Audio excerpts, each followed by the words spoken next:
여러분 안녕하세요. 오롱자입니다. 최근에 제 댓글도 그렇고 다른 커뮤니티에도 그렇고 어떤 분들이 이제 집이 안 팔린다, 매물이 쌓인다라는 얘기를 많이 하시는데 이 부분에 대해서 영상을 좀 다뤄볼까 합니다. 도움되시는 위주로 만들었어요. 어떤 의견이 아니라 시청하시기 전에 구독하기, 좋아요, 메모시까지 부탁드리겠습니다. 저 아는 사람 집을 내놨는데 안 팔려요. 가격을 내렸는데도 안 팔려요. 전세 매물이 쌓이고 있습니다. 우리 동네는 매물이 넘쳐요. 이런 얘기 많이 들리잖아요. 이게 좀 그분들을 비난하고자 하는 게 아니고요. 물론 뭐 많은 분들이 오해하시는 게 저는 이제 뭐 상승을 얘기하니까 그런 사람들을 뭐 이렇게 안 좋게 얘기한다 이런 분들도 있는데 절대 안 그렇고요. 시장이 그렇게 돌아가면 그렇다고 명명백백히 말씀을 드릴 겁니다. 제 말은 시장을 구성하고 있는 건 사람들이고 그리고 수요와 공급, 거래를 통해서 가격이 결정되고 있겠죠. 물론 가격은 그냥 돈 숫자에 불과한데요. 중요한 건 그런 한두 번의 얘기가 아니라 이런 것들이라는 거예요. 안 팔리던 집도 다 팔린다. 경기도 미분양 1년 만에 절반으로. 경기도뿐만이 아니라 지난 몇 년간의 시장 동안에 서울을 포함한 수도권, 광역시 지방까지 미분양이 어마어마하게 줄어들었습니다. 이렇게 미분양이 없는 적이 있을까라는 생각이 들어요. 무슨 말이냐? 지금 뭐 집을 내놨는데 안 팔린다, 매물이 쌓인다, 뭐 전세가 안 나간다, 이런 얘기를 할 때가 아니라 지금 집이 이미 부동산 시장 자체가 예전과 많이 다르다는 얘기를 저는 말씀드리고 싶은 거거든요. 근데 저는 오늘 한 가지 일단 말씀드리고 싶은 게 이거예요. 많은 분들이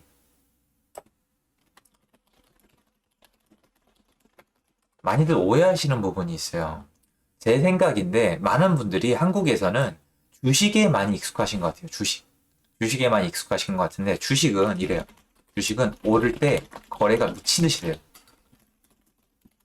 그죠? 상한가나 하한가에 걸리지 않는 이상, 그죠? 주문이 계속 들어오니까 미친 듯이 됩니다. 특히 뭐 좀 코스피에 일 필요도 없죠. 코스닥만 돼도 미친 듯이 거래가 되잖아요. 그러니까 거래가 되는 게 그냥 기본이라 생각하고, 그죠? 거래가 안 되면 내려간다고 생각합니다. 맞죠? 하지만 부동산 시장은 절대 아니에요. 부동산 시장은 실수요 시장과 유동성 시장으로 나뉜다. 제가 말씀을 드렸죠. 실수요 시장은 여러분이 집을 구하는 것, 나중에 이사갈 걱정하는 것, 그런 것들을 얘기하는 거고, 유동성 시장은 여러분이 생각하시는 투기꾼들 맞아요. 돈 싸들고 지방 가서 1,000만 원에 한 채씩 막 30채, 40채 사고, 이 아파트가 왜 오르는지 도저히 모르겠고, 안 오르던 생수기 오르고, 오피스텔이 오르고, 빌라가 오르고, 그러니까 이유 없이. 그러니까 돈을 불리고 싶어서, 돈을 넣어놓고 싶어서 막 오르는 것들, 그런 거 유동성 시장 전 맞다고 생각을 해요. 그런데 이 유동성 시장은 투기성 성격이 강하니까 주식이랑 비슷해요. 거래가 막 되고 거래가 안 되면 좀 내려갑니다. 왜? 돈이 불어날 걸 기대하고 사기 때문에. 실제 이 집을 누가 사용할지, 내가 나중에 들어갈지 안 들어갈지, 몇 년이나 가지고 갈지 계획이 없을 경우가 많아요. 하지만 실수요 시장은 집을 구하는 사람이 실제로 있을 때만 움직여요. 전세도 매매도요. 근데 여러분 생각을 해보세요. 여러분 인생을 돌이켰을 때 아무리 부동산 시장이 올라가고 있어도 실수요라는 전제 조건 하에 내가 이사할 타이밍은 정해진 거 아니에요. 그죠?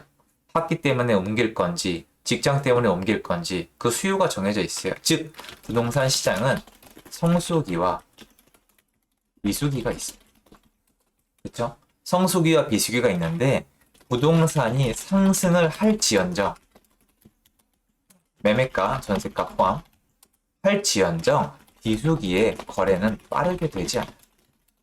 그래서 원래 매물이 쌓이고 소화되고 반복되는 게 지극히 정상이에요. 너 지금 상황을 어떻게 좀 뒤집어 보려고 하는 거 아니야 하시는 분들은 제 정말 부탁드리는데 집 인근의 부동산 사장님한테 가서 물어보세요. 부동산이 성수기와 비수기가 있는지 없는지, 상승한다고 무조건 미친 듯이 다 팔리는지. 아니에요. 지금은 예전부터 시장 참여하신 분들은 알겠지만 형격히 매물이 적어요. 전세 물건은 전 이렇게 전세 매물이 적은 걸 본 적이 없어요. 예를 들어서 제가 항상 20개 이상 전세 매물이 있던 단지에 전세가 2개밖에 없다가 8개로 느니까 난리가 난 거예요. 심지어 제 수강생분들도 저한테 연락이 와요. 여기 전세가 안 나가고 쌓인다. 쌓인다? 제 입장에선 그래요. 아니 옛날에 20개가 항상 있던 곳이 이제 8개가 됐는데 쌓인다고? 아니요, 선생님. 그거 때 되면 다 소화돼요. 이렇게 말씀을 드리고 여태까지 이렇게 진짜 실제로 소화가 된 게 한두 번이 아니에요. 그러니까 시장은 원래 리듬이란 게 있어요. 부동산 시장은 여러분 무적이 아니에요.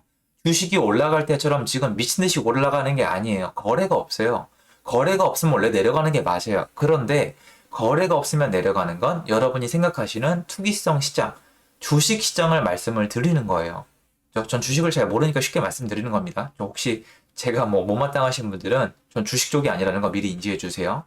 주식은 가격이 올라갈 게 아니면 살 이유가 거의 없다고 전 보거든요. 즉, 유동성, 투기성 시장은 거래가 없으면 내려갈 확률이 높아요. 돈이 확 뭉치돈이 몰리는 게 아니니까요. 그렇죠? 근데 여러분들은 그렇게만 생각을 하세요. 왜? 부동산 시장에 참여를 잘 안 해보셨거나 안 하고 있기 때문이에요. 그런데 실제로 집을 사고 팔고 이사하고 나가보고 전세를 놓아보고 세금을 내고 허가 보시면은 이 모든 게 성수기와 비수기가 있다는 걸 느끼실 수밖에 없어요. 저도 전세를 내놓아도 7개월, 8개월 동안 안 나가는 경우가 많아요. 저희가 그렇게 고생을 해요. 당연한 거예요. 집 주인으로서, 임대인으로서 임차인을 못 구하면 고생하는 거는 당연해요. 사실 지금도 하고 있고 얼마 전까지도 고생을 했습니다. 1년 가까이 걸리는 경우도 있어요. 생고생합니다. 제가 불로소득이 아니라고 하는 이유가 리스크가 커요. 망할 수도 있거든요. 밤에 잠도 안 와요, 여러분 이러면. 자, 그런데 이거는 말씀드리고 싶다는 거예요. 제가 전세를 1년 동안 임차인을 못 구했다. 그죠? 이런 경우 있어요. 지금도 있습니다. 지금도 그런 사람들 많아요. 그렇다고 부동산 시장이 조정 중이거나 하락한다는 뜻은 아니에요. 전혀 아니잖아요. 주변에 찾아보세요. 전세 입자를 못 구하는 분들이 있거든요. 저도 주변에. 근데 지금 시장이 조정 중이거나 하락하고 있진 않아요. 별개의 것이란 말이에요. 이런 상황이 많아지고 오래 가야만 해요.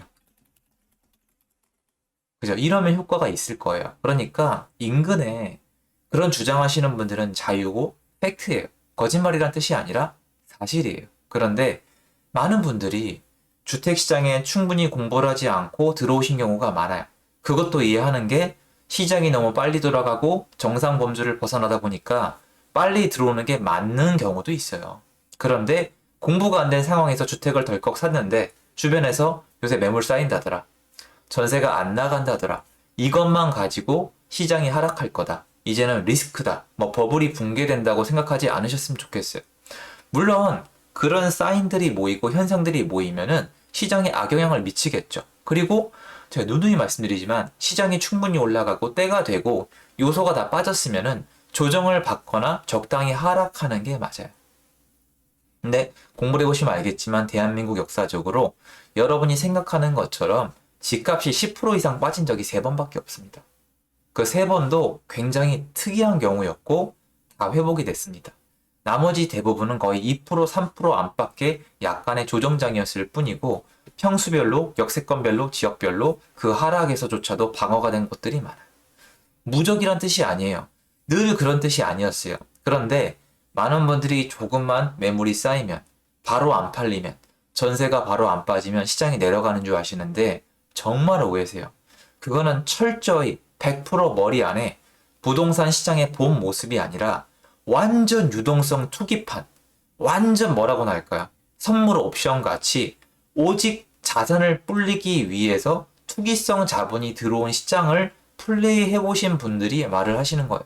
저걸 많이 느끼는 게 주택시장에 와서 쓰시는 단어들이 나는 익절했다. 나는 손절했다.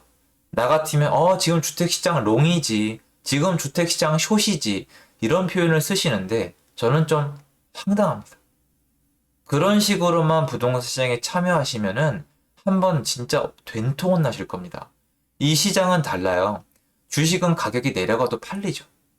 저도 망한 경험이 몇 번 있거든요. 주식은 내려가도 팔리지만 주택시장은 내려가면 안 팔립니다. 1년이고 2년이고 안 팔립니다. 제가 2년까지 못 판 부동산 매물도 있었습니다. 2년 동안 안 팔리면 어떤 느낌이 드냐고요? 망했다. 이 물건은 쓰레기다. 이거는 이제 끝났다. 얘만 처분할 수 있으면 뭐든지 하겠다라는 생각이 듭니다. 자다가도 생각이 납니다. 주식이 2년 동안 안 팔리나요? 그게 아니죠. 제 말은 뭐가 다 좋다 나쁘다가 아니라 성격이 다르고 부동산 시장의 본 모습이 있는데 자꾸 그런 분들의 얘기만 믿다 보면은 왜곡된 상황을 인식할 수밖에 없다는 겁니다. 그러면 자기한테 좋을 게 없겠죠. 사고 싶은 얘기가 뭐냐고요? 부동산 시장은 원래 이렇게까지 급격히 올라가지 않는다.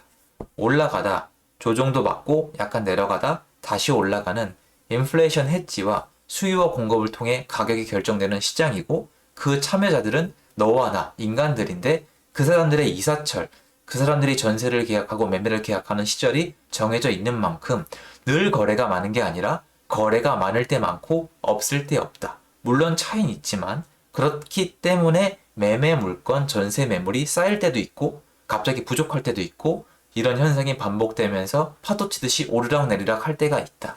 이 내리락 할 때마다 내가 흔들린다면 이 시장에 오래 남아있을 수 없다. 그 잔잔한 파도에도 휩쓸려 나갈 거라면 이 시장에 내가 맞을지 다시 한번 생각해 봤으면 좋겠다는 얘기 하고 싶어서 영상 찍었습니다. 도움되셨으면 좋겠고요. 감사합니다.